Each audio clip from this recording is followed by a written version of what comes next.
Alam niyo mga kapatid, especially mga kabataan, no?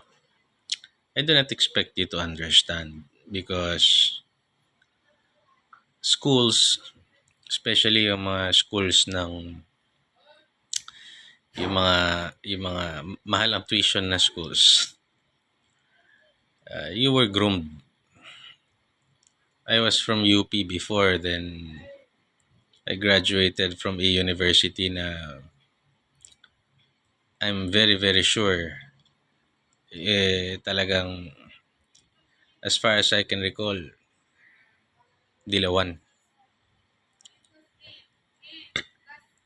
We were groomed in a way with the opinions of our teachers, and kapag nagkakaroon ng speech yung mga may-ari, yung mga guests.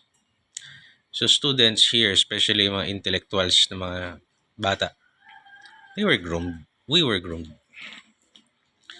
Up to 2010, ang binoto kong Pangulo, si Pinoy.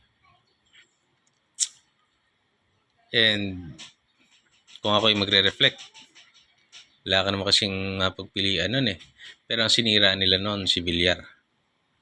Manny Villar. You know, ito na lang ha, kasi hindi nyo naman maiintindihan pa kayo mga bata. Especially yung mga batang magmamana ng mga empires ng kanilang mga magulang. O ang bata na graduate ng college o nag-aaral ng law, or the opinions of your educators matter eh. Matindi ang influence niyan. You want to be your judge professor. Kung ikaw ay nag-aaral ng law, you want to be, so yung kanilang paniniwala, ina-adapt mo eh. Pero ito na lang, PDP laban qualified yung mga tumakbo doon. Attorney si Jimmy Bondoc, attorney si Vic Rodriguez, attorney si JV, sir si attorney JV, doctor si Dr. Mata. Okay, you look at the credentials ng tumatakbo.